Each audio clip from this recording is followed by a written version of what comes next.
I was born to an Egyptian couple in Saudi Arabia, lived most of my life in Egypt. I came to the UK with work. That was an opportunity that was part of my career progression in general. Tell us a bit about how your journey of faith, your sort of discovering of faith, and how you became a Christian. For me, it was never a question that Mm. God existed or not. The question for me was how to connect with God. I know how to nourish my mind with intellectual stuff. I know how to nourish my body with going to the gym and gymnastics, but how about my spirit?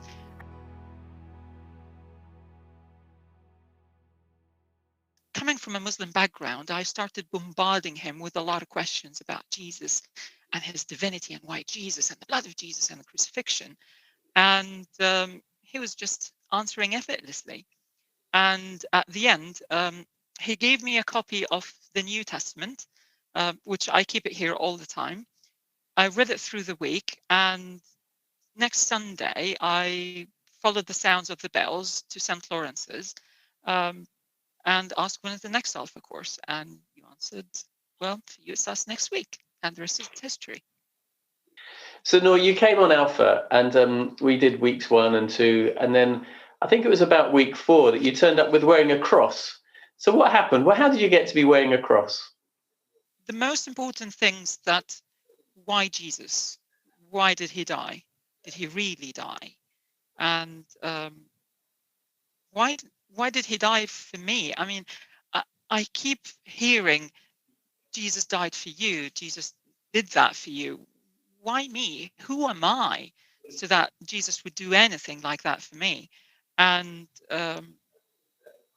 it was a moment of transformation to realize one is what I'm having in my hands in terms of the Bible is accurate and it's true. It's not modified. There's so many things in it that it cannot just stick together if it was modified. So this is the first thing. So the authenticity of the message um, and the authority of the message was around who are you and what is your identity and who do you belong to, what do you believe in. I personally believe that the biggest two questions anyone could ever answer is who am I and what do I believe in?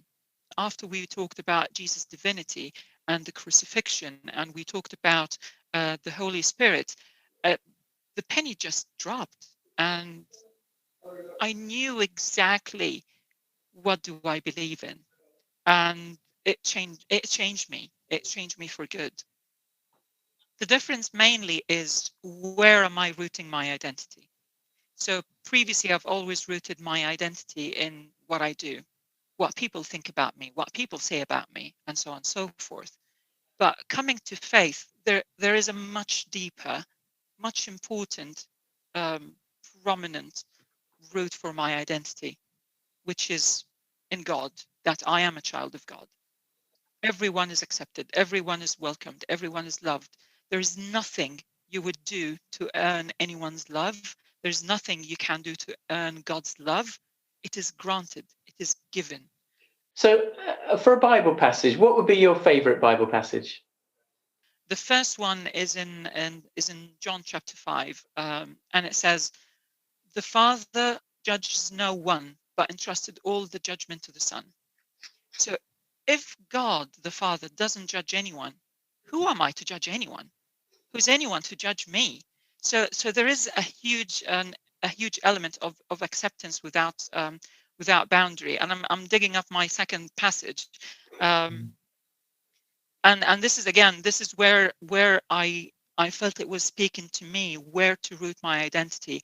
And it says, there is neither Jew nor Gentile, neither slave nor free, nor is there male or female, for you're all one in Christ Jesus.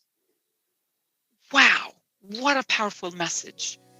It doesn't matter where you come from, it doesn't matter the color of your skin, or if this is a suntan.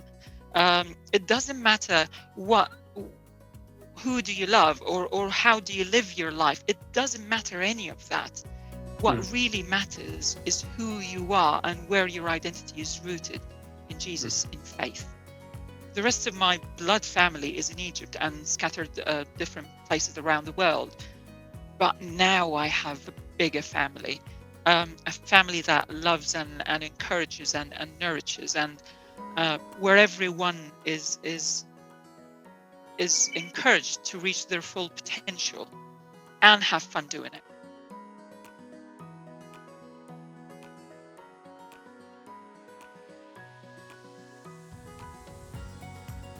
Today's times are very unprecedented, very, very unusual, but they also come with a great opportunity.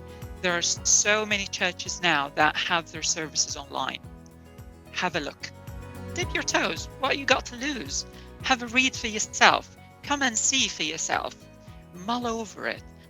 You will be surprised by how excited the vicar is when you ask them really interesting, hard questions about theology and God and religion. That they will be chuffed to answer these questions.